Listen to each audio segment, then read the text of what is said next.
afternoon, everybody. My name is Donna Fiesel, and I'm your host of The Edge on IC Radio, your source for news and entertainment. You can find us on television, channel 182 on Charter Communications and Abundance Television, found on Roku, Apple TV, and Amazon Fire. Thank you so much for watching. You're the reason we have this show, and very special thanks also to all of our fantastic sponsors. We definitely appreciate you too. We also have fantastic guests. AP Steadham is with us every week, and Football Friday at 4 with As We See It with AP and Kelly. Always great to have you on the show, AP. What's going on?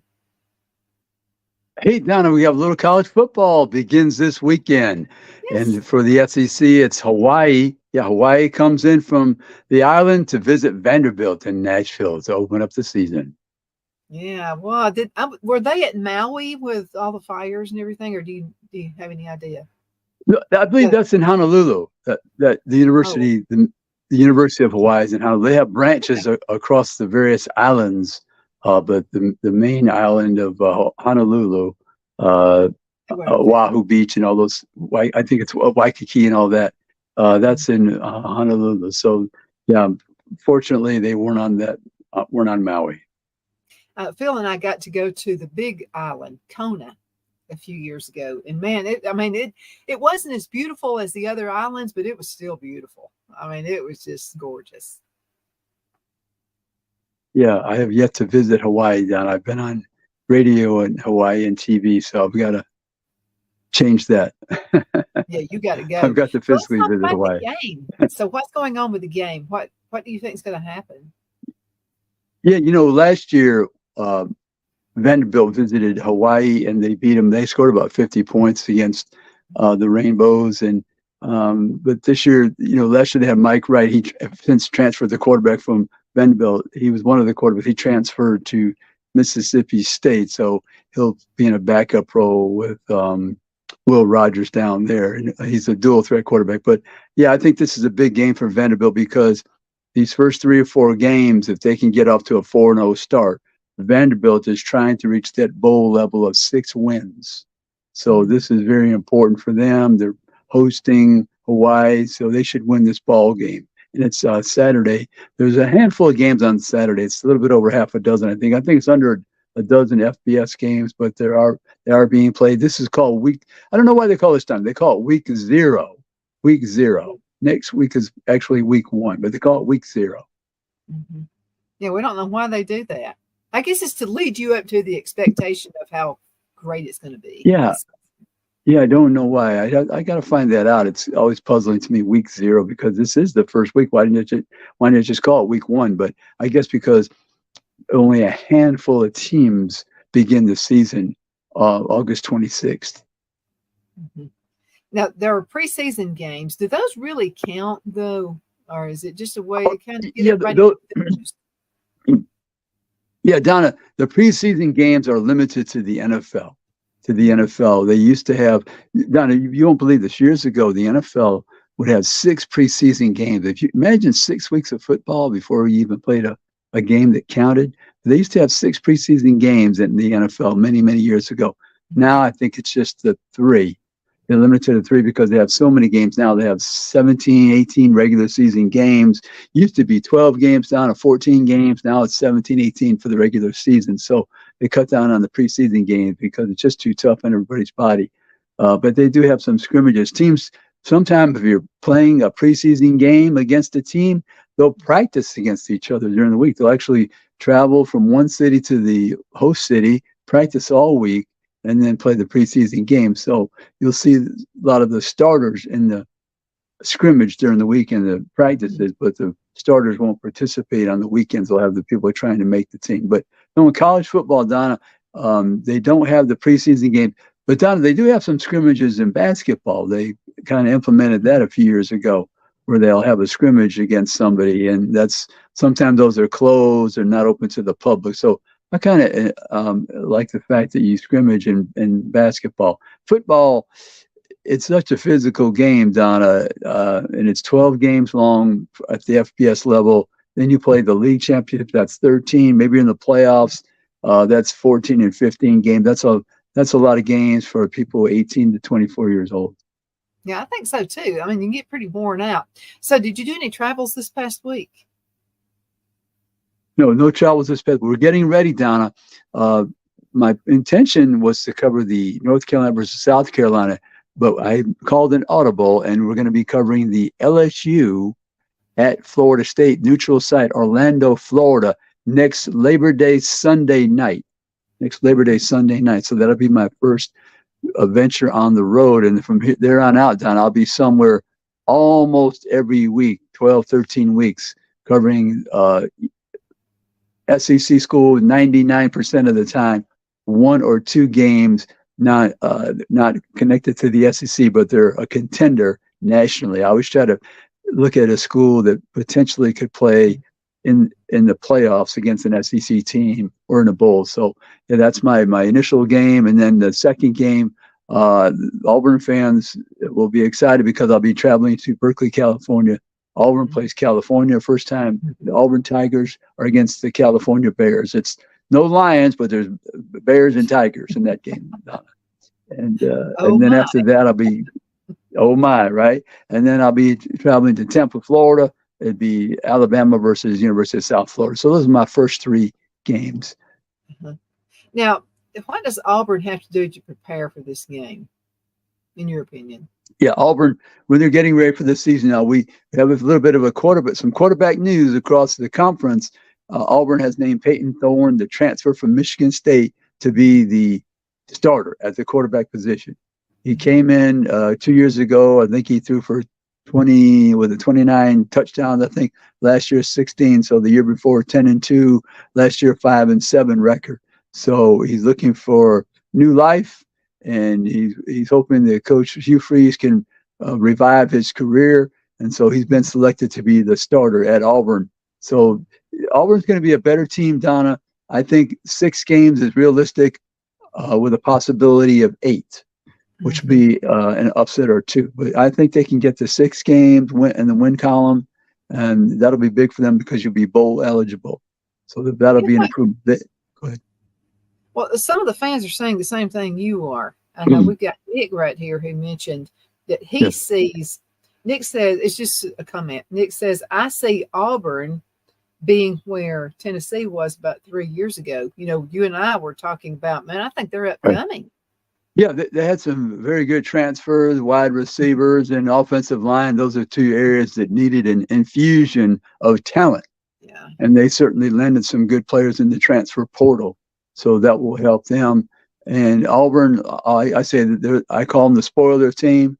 They will upset somebody this year. I'm not sure which team yet because we have to watch them a little bit more, see if we can project that down the road. But yeah, Auburn's in good stead as far as the talent. It's been an upgrade at various positions. So Auburn, their first game will be UMass, University of Massachusetts, who gave Texas A&M a pretty good ball game last year when they traveled down there. So that's the first game. That's Labor Day weekend. That's Saturday, September 2nd. But Auburn's going to be a better team. I'm looking forward to seeing them in person for the first time. They'll be on the road, playing in Pac-12 territory at the University of California in Berkeley. Yeah, I'm looking forward to hear what you think about them after you see them play just a bit. Yes. Yeah, I want to see the talent at the wide receiver position and the quarterbacks, how they participate. And then I want to see how he utilizes Robbie Ashford. Robbie's very fast at the quarterback position, excellent dual threat. He just had the 49% completion record last year. But I think under Hugh Freeze's system, that will improve. And then I foresee Auburn using Robbie Ashford in the red zone, that 20-yard distance into the goal line to create havoc for the defenses. Because, Don, he's extremely fast. And when you have to account for a quarterback that can run, then that's one less defender that can be in the secondary covering the receivers, the tight ends, the running backs. Every coach has a style. I haven't figured out what Hugh Freeze's style is yet. Right. What do you think? What's his coaching quarterback? Style? Yeah, his system usually. Yeah, his system, Donna, is usually quarterback friendly, meaning you're going to give the quarterback the option to look right for a couple receivers, couple options, and then if it's not available, you're probably going to be asked to run to make positive yards or throw the ball out of bounds. So, but you're not going to burden the quarterback with a lot of, let's say, 4 and 5 options. You're going to survey the field to the right, survey the field to the left, and then make your decision. Quick passes where you can have an opportunity to have a high percentage completion record. So, and he likes to run the football as well, but he usually improves the play of the quarterback. Mm-hmm. And I would think each year, depending on the players, would probably change your style just a little bit. Right. Yes, you have to adapt as a coach. That's one of your that's one of the prerequisites for being an excellent coach. You have to adapt to the talent, but you continue to recruit to your system. But maybe this first year, you're going to alter your plan just slightly because of the talent that's available on the roster. Mm-hmm. Roger wants to know if you think Hugh Freeze was the answer to Auburn's prayers. Well, we don't know that answer. We won't know that answer until the games are played. But he certainly has improved the roster. That's the top of the list when you're trying to turn the program around, moving some L's to the W column. There you go. And some of the texts we've received also have pertained to Alabama. And I'm going to tell you about Alabama fans. Y'all give up on your coach too easy. You got to stop doing that. I mean, I'm seeing a lot of you complaining about Saban. Now, just a couple of years ago, it was the best thing that ever happened. You got to stay with the coach. Yeah. Alabama fans are spoiled. They've always been that way, pretty much, Donna. That's just the nature of that fan base. But believe it or not, Alabama, every time they hit the field with a Saban coach team, they have a very good chance to win. They might not win all of them, Don, but they're always competitive, highly competitive. I'm trying to remember the last blowout. They've had a few in the Saban era, but not very many. I remember the championship game in Santa Clara. Clemson beat Alabama by 4 touchdowns. I remember Oklahoma beat him in a Sugar Bowl game, and Utah did as well early in his career at Alabama. But there's not been very many blowouts by teams that have beaten Alabama. Mm-hmm. Well, Alabama's still good. They're still up there. But would you put Alabama in the top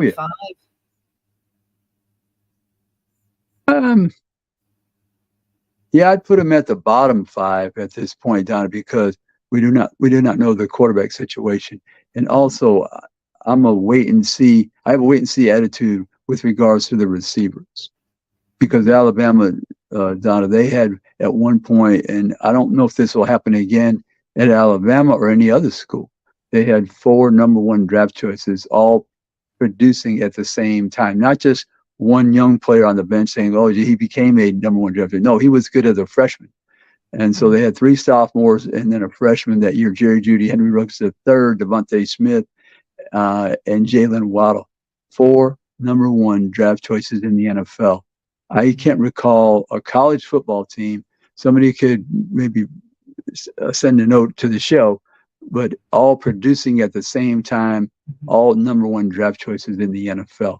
So that was a milestone in history, not only for Alabama, but I think for college football. Mm-hmm. Absolutely. You know what? We've got to go into a commercial break. We'll be right back in just a minute. Everybody hang in there. The Hatter Cafe and Country Inn is nestled in the northeast corner of Alabama the Beautiful in the delightful town of Mentone. We're located on top of scenic Lookout Mountain near Little River and DeSoto State Park and located only 5 minutes from shopping and restaurants. There is also a nearby community walking path and golf course. We welcome everyone through the doors and we are committed to outstanding service for all guests. At the Hatter Cafe and Country Inn, we invite people from all walks of life to come and get away from it all, enjoy the open spaces, treetop views, fresh, clean air, and experience Southern hospitality at its finest. We look forward to hosting you. To reserve a special event, or if you would love a special getaway at the Country Inn, you can call us at 256-634-2018.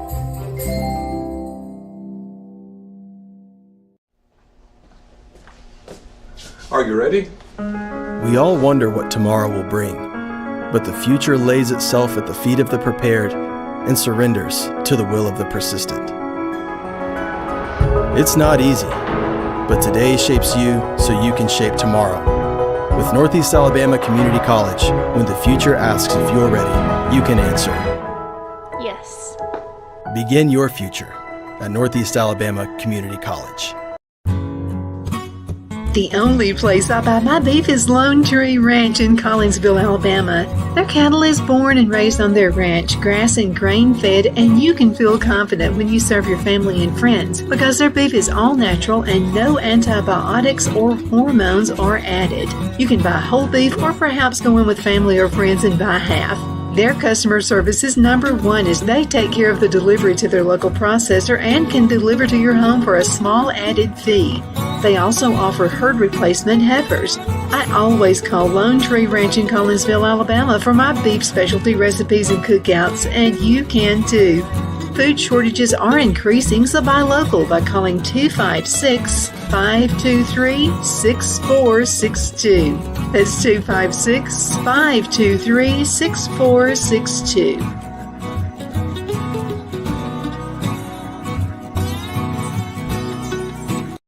Wow, it's so soft and smooth. It's cool to the touch. How did you do that?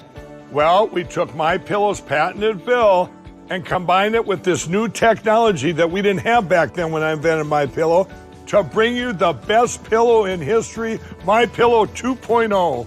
Because of all of you, MyPillow 2.0 has been a huge success, and now we're bringing you our best-selling Go Anywhere MyPillows with the same temperature-regulating technology.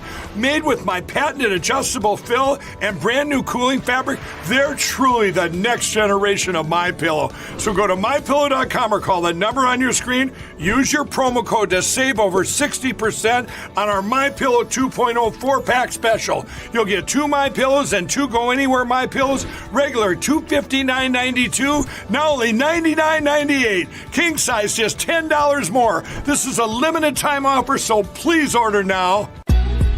Donna's Designs offers a line of handmade memorial, wedding, and keepsake jewelry that launched back in 1970.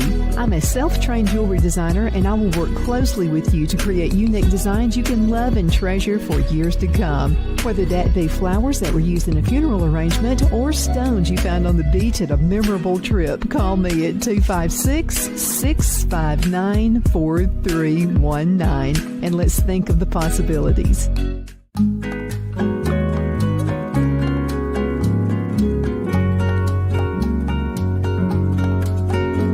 At Lamone's Mexican Restaurant, located in Henniger, Alabama, and voted Best Mexican Restaurant of DeKalb County, Alabama 2020, we're here to serve you with authentic Mexican cuisine. Order easily online by going to lamonsmex.com or call 256-657-3999 to place your order. We're open Sunday through Thursday 11 a.m. to 9 p.m. and Friday and Saturday 11 a.m. to 10 p.m. Whether you're celebrating a cozy date night for two or a celebration for a crowd, at Lamone's you'll love our atmosphere and friendly servers. Thank you for dining with Lamone's Mexican Restaurant.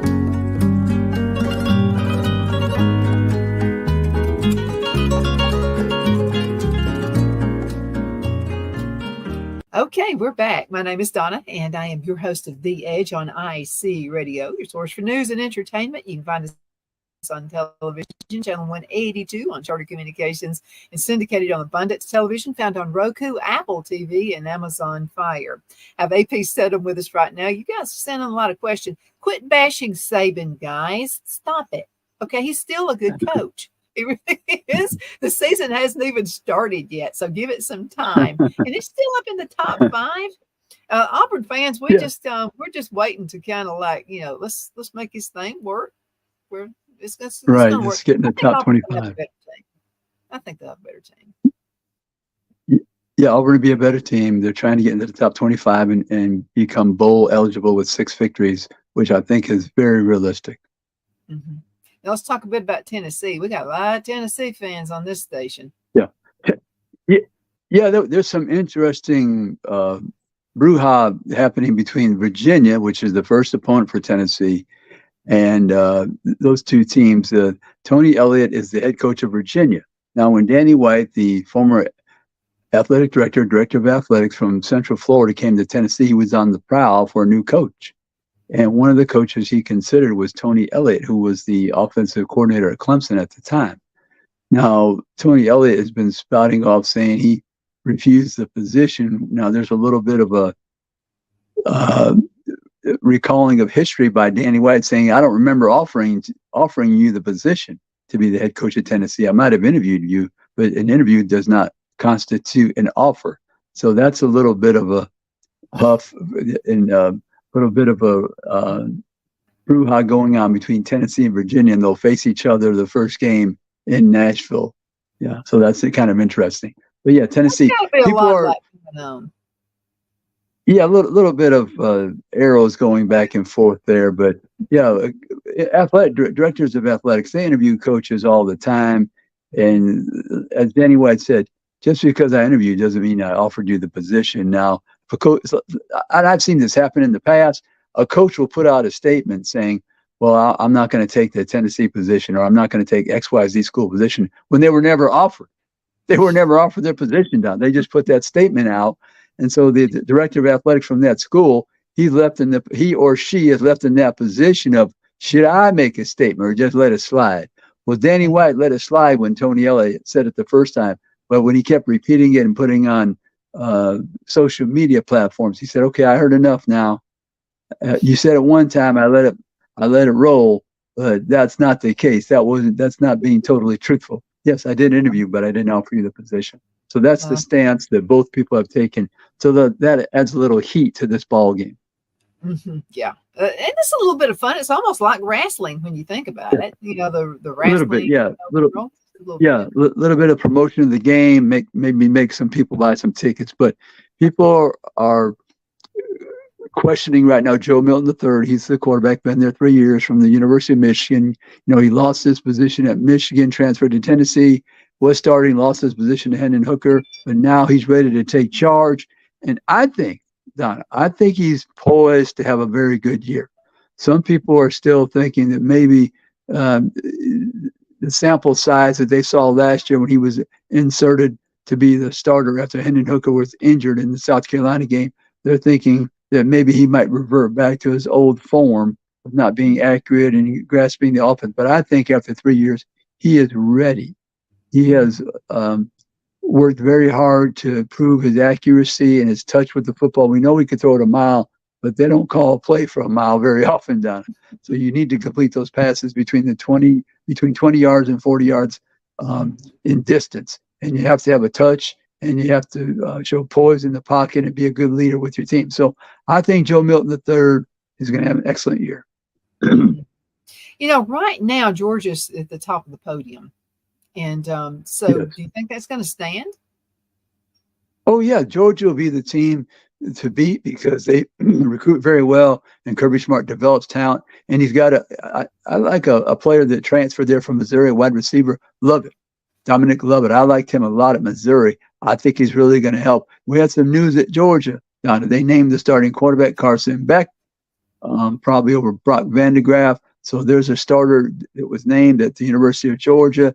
And I was wondering why Kirby Smart made him the starter before the first game. And I'm thinking that because it's a new leader of the team, you know, Stetson Bennett IV has moved down to the Los Angeles Rams. I'm thinking that he wants the team now to be galvanized behind a leader. And he chose Carson Beck. So there's a couple of weeks here. They're getting ready for their opening game, Tennessee Martin. So I'm thinking that he wanted to name a starter in advance to move the team to believing that this is the person who's going to lead our team to victory. Mm-hmm. Could be. Absolutely. Let's talk a little bit outside the conference. I've had some folks ask about your thoughts on Clemson. You know, the Clemson was the team to try to beat a few years ago. How are they doing this time? Yeah, right. Clemson, you know, they have the quarterback Klubnik, so he's taking over the leadership role for the Clemson Tigers. Right now, I would say Clemson probably a top 10 team with that level of talent, but I'm uncertain about their wide receivers, Don. I think the defense will be fairly stable and ferocious. They have a good running back, but I want to see those receivers in action. And I think Florida State, who is playing LSU, the first game in Orlando, as I stated, neutral site game, that's a return game from last year. I think Florida State can challenge Clemson for that ACC title. Hmm. Yeah, that's interesting. Okay, let's talk about some more of Texas. We always have our little Texas fans who want to know about them. Right, right. Texas had the Ohio State transfer. Quinn Ewers on the team last year was injured. This year he's healthy. He's in better shape, stronger. He has a host of excellent receivers and a tight end. I think they're going to be strong on offense, defensively. They'll be solid. They travel to Tuscaloosa, Alabama, the first time in about 100 years. So Texas is a team to watch out. I think if they can beat Alabama, Donna, then you could say that they have an excellent chance to be a college football playoff team, one of the 4 selected at the end of the season. But Texas is on the rise. We're going to see they're going to be challenged by Alabama in Tuscaloosa. Like I say, I believe strongly in the quarterbacks at Texas. They have 3 of them that can win for anybody, I believe. And they have excellent receivers and a tight end. So they're going to put the pressure on you defensively because those receivers are fast. They catch the football in the tight end. He's big and fast as well. So Texas, their season might pivot on that Alabama game. If they lose that Alabama game, then they're going to have to go undefeated, I believe, to make the college football playoffs. It's going to sap some of the energy out too if that happens. Let's talk about your top 5 for the Southeastern Conference. Right. For the South, I'll give you my top 5 overall in the Southeastern Conference too, Donna. In the top 5 national, I have Georgia. I would say Michigan right now. I'm thinking LSU is right there, number 3. I'm saying Ohio State number 4, and I'm going to say that probably right now. That's tough, right there. I'm going to say, I'm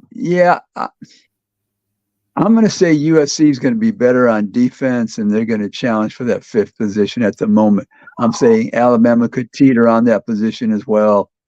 I'm trying to think of another team. Penn State's a team I'm looking at, could be in that top 5.